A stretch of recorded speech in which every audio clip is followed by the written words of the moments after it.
and the relationship between Dr. Schultz and Django, I love that. It makes me love Christoph Waltz even more, that he can actually act instead of just playing an asshole. Yeah. I love that.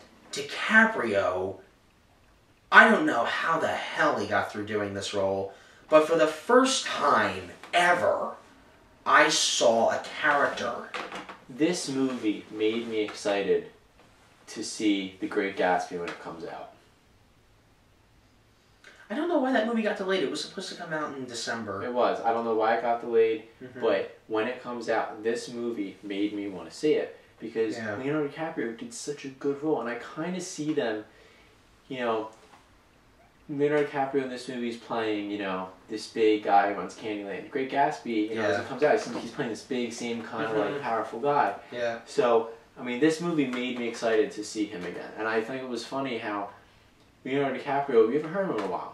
He hasn't really been a lot of stuff in a good bit, you know. Well, he did J. Edgar, which I really didn't think did well. It wasn't like, you know, real big, and you know now he's in Django, and then let's see, he hasn't been anything in a while, and then J. Edgar, and now Django. What really upsets me is that a lot of people said that this was his first big role since Titanic. That's not true. Have you seen The Aviator? Have you seen Shutter Island? Inception, for God's sake! I know. Like, those movies still exist. What, you forgot about him? You know? You know what I think it was? It's because he was playing a different role he's never played before. I don't think Leonardo DiCaprio really ever played a villain. If I remember correctly. I don't think he had. Well, technically Shutter Island kind of counts. He was just crazy. Yeah, but it kind of counts as a bad guy. That's why I think they were saying it's his first big role since Titanic, because Titanic was huge for him. It was huge. That movie got him on the map. That movie was... Because all the girls loved him. Same reason why I think Twilight is pretty big. In fact, they compared Titanic to Twilight. That's what it is. It's just, you know, Leonardo DiCaprio, Titanic.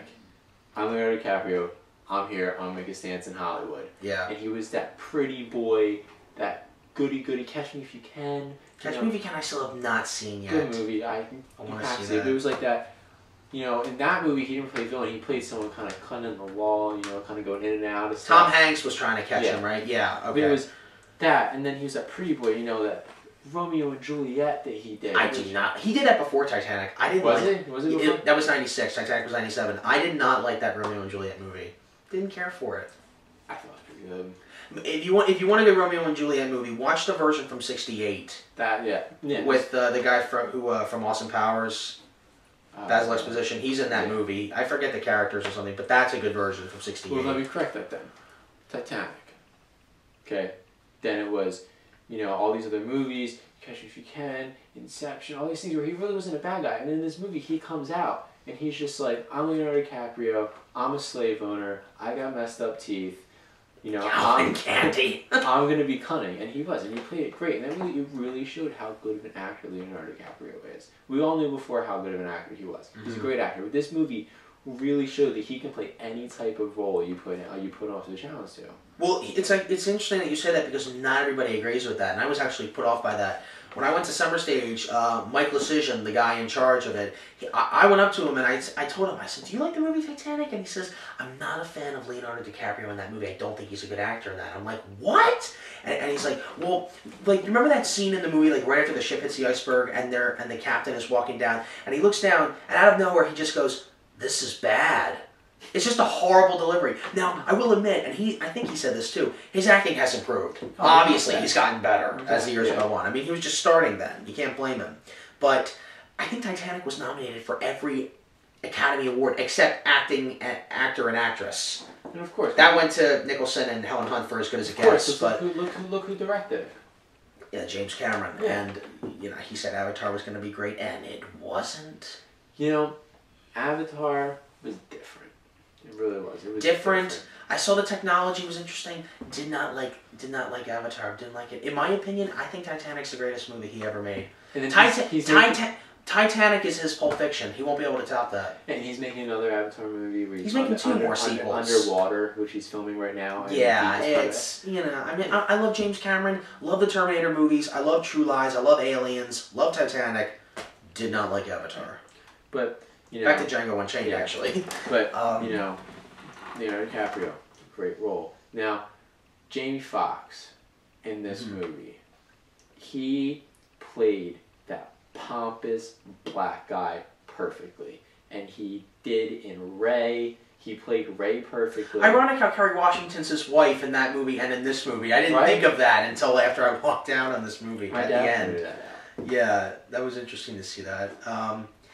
You know, maybe this is just my immature mind, but the second they say, where are we going? We're going to Candyland. Like, they're in a serious moment and they're going to this place called Candyland. I lost it. How can you not laugh at that? I thought it was funny when they said he likes to be called Monsieur Candy, and then Monsieur Candy, and then Christoph Waltz starts speaking French. He's like, "Don't speak French." He doesn't speak French. It insults him. Yeah, and you know, I love. It took my parents a while to find out who that was Samuel L. Jackson. I'm like, yeah, he's in makeup. You didn't notice him? It's a Tarantino movie. He played an amazing role in this too. And it's a very small role in a way. It's not that small. I mean, it is layered out, but he doesn't come in until like at least an hour and a half into the movie. You know, to me, it kind of said like, you know, he's letting other people step up to the plate. Yeah. He's in there. Instead of him being Django, let Jamie Foxx do this. Right. You know what I mean? It's kind of like he's kind of stepping down and letting all these other actors kind of step up and play these big roles, and they do it perfectly. They do, yeah. And he's kind of there, and he kind of like pushes them along a little bit. You know, he's a great supporting actor. You know, and he's a great supporting actor because he's a great lead actor. Because let me tell you, when I heard of this movie, shortly after I became a Tarantino fan in 2010. It said Django Unchained, and I kept pronouncing it Django Unchained. I didn't know how to pronounce it. You know, the D is silent. But, again, that's another famous catchphrase from the movie. But I thought it was going to be a Western, and I saw the teaser trailer, and I really didn't know it was going to be a movie about slavery. I knew the slavery thing was going to be in there, because you see him in chains. The movie's called Django Unchained. But I didn't think it was going to be about that. I thought it was going to be more of a Western kind of a movie, and they team up with Leonardo DiCaprio. I didn't know he was going to be the bad guy. And I'm like, oh, it's the guy from Inglourious Basterds. Okay, let's see this. Well, when I went to see this movie, I saw it on Christmas Day when it opened. The theater was packed. And I gotta tell you, it was very awkward because as soon as the slavery thing kicked in, I started thinking, this is Tarantino. We're gonna hear the N-word a lot here. I sat and it's a slavery movie. We're gonna hear it a lot. I know it. I sat next to a black woman during it. And same thing with me. And I don't mean that it felt really. I felt uncomfortable watching it, and I felt uncomfortable laughing at moments. I didn't feel uncomfortable watching it. I just thought. I mean, I felt bad for her because every time like a whipping happened or something, she was very hard for me to watch. She was going. She went, or when the guy got eaten by a dog, she's like, oh God, oh Lord, oh God, oh, and I'm just like, this has to be bad for her. She's like verbally expressing like this is like it's Quentin Tarantino. I know it's a movie and it's Tarantino. I'm a huge fan of him, but there are some stuff. It's just hard. It was hard for me to watch that. Really hard. And you know the music ain't helping me. You know that really showed how bad it was. It was because that was like he said. Okay, here's a movie about the Holocaust. Now let's do a movie about another Holocaust that doesn't really get noticed as a Holocaust because that's what it was. Right. You know, and like the movie is just. It's very controversial, and I can see why, but it's really good. You know, let's talk about this. Let's talk about Quentin Tarantino's cameo in this movie. Yes. The man with the... You know, I think this has to be his worst cameo. I think, to be honest. You know he should have gotten a little bit better of a cameo. You know why it was his worst cameo? Because he has the most god-awful Australian accent I've ever heard in my life. It was I could see that. It was so obvious that he... You know, that was the part in the movie where I was like, all right, listen. Who the fuck is Smitty McCall? You know, like, he's trying, but... And it really shows that he wanted to be an actor at some point in his life. Yeah, because he even said that when on Pulp Fiction DVD. He said that before he didn't even think about the camera. He wanted to be an actor because that's what you saw. Mm-hmm. You know that he wanted to do that, and then he got interested in the camera and into the writing and everything. And I think he's one of the most iconic directors that really makes sure he's in almost every one of his movies. Hitchcock did the same thing. Yeah. You know, even if he didn't say anything, he was still in it. Or what's his name? The guy who wrote all the Marvel comic books, all the Marvel movies, Stan Lee? Yeah, all the Marvel movies that comes out. He's in every one of them. Oh my god, I gotta look at them. You didn't know that? I haven't known that. No, I'm not really big on superhero movies. I'm not that big on comic books either, to be honest with you. Stan Lee, and I think it was the Marvel movies, when they're interviewing people, he goes, superheroes, they're not real, or something like that. And then, like, all the Spider movies he's been in. Spider-Man movies? All the ones, all the original ones that came out. He's in all of it. He's a cameo in every one of the movies. And Quentin Tarantino is the same thing. I think it's so awesome. Yeah, what I love about Django Unchained is one of my favorite scenes in the movie. The moment when I got so hyped during this movie is at the end, spoilers, for when he shoots all the white people. They're playing, I could be wrong about this, I think they're playing Tupac Shakur. They're playing that music, and it makes you feel so fucking awesome. I see, the part where it started for me is when he goes, when Christoph Waltz goes, you want me to shake your hand? I'll shake your hand. I felt so bad that he got killed because I love that character. Like, boom, dead. He goes, I'm sorry. Samuel Jackson. Sorry, Django, I couldn't do it. Couldn't go through with it. Yeah. And you know what it was? It was because he saw that guy get eaten by the dogs. And it was killing at him because that he experienced something that bad. And I love when he goes to Leonardo DiCaprio and talks about the guy with the Three Musketeers, that he was black. And he was a black man, and DiCaprio's like, who's the dumbass now? You know, it's like one of those moments. And it's just, that happens, and then Samuel Jackson screams and cries, and then all of a sudden, Christoph Waltz, boom.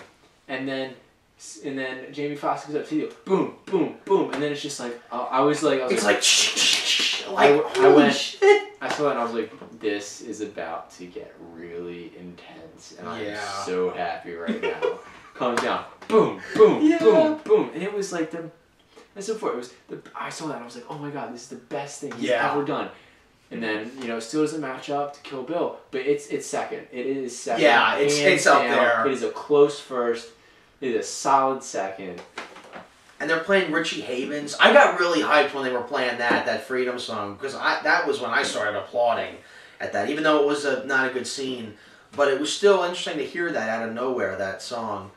And how about the end when he goes and he blows everything up and blows everything? Oh my god! And he goes up and he goes, "Hey, little troublemaker," and she goes, "Hey, big troublemaker." I count 6 bullets, motherfucker. I count 2 guns, motherfucker. Shit. That movie. I think, you know what? I take it back. It might have beaten Pulp Fiction. I don't know. It's just an awesome movie. You know what it is here's an easy solution for that. They're 2 different types of movies. Yeah. I think in overall, just because of the way Pulp Fiction is always going to be his top movie. It always is. Never beat it. You're never going to beat Pulp Fiction. Mm-hmm. But if you're going to compare the other movies, I mean, it probably, for me personally, it would have went, out of the ones I've seen, it would have gone Pulp Fiction, of course, is going to be on top of it. All the other ones is going to be Reservoir Dogs. I love Reservoir Dogs. I always will. It's a great movie. And then after that, Reservoir Dogs, then we're going to go Kill Bill 1 and 2. And then Django. For me, it's Pulp Fiction, Django, Kill Bill, Inglourious Bastards, Reservoir Dogs, and then Jackie Brown. And I can't put Death Proof on there. I haven't seen Death Proof, but Jackie Brown's at the bottom of the list. Reservoir Dogs is a little bit at the bottom of the list. Why? Because, honestly, you don't know too much about these characters. You like them, but you don't really know too much about them. In all the other movies, you know a lot about these characters. You know what I mean? Or at least you can try to come up with something about these characters. I mean, like, you get most of that within the first 12 minutes of the movie. But after that, it's pretty much, like, who set us up. Yeah. And so, and of course, Chris Penn is great in that. I love it when he shoots the cop and he's like, he's just gonna decide out of the fucking blue what he was gonna do to us. Why don't you tell me what really happened? And they're all pointing the guns at each other. And he's like, God damn it, Larry, stop pointing that gun at my dad! And then, like, who shot Larry? That's what I want to know. This guy fired the gun at this guy, this one, and when this, who shot this guy? He got off 2 shots. 2 shots. So what, he shot him and then he shot Chris Penn? Mr. White got off 2 shots. Like I'm starting to think that maybe Mr. Orange shot Mr. White. How did he? I was wondering how he got shot. He didn't have a gun. Mr. White got off 2 shots.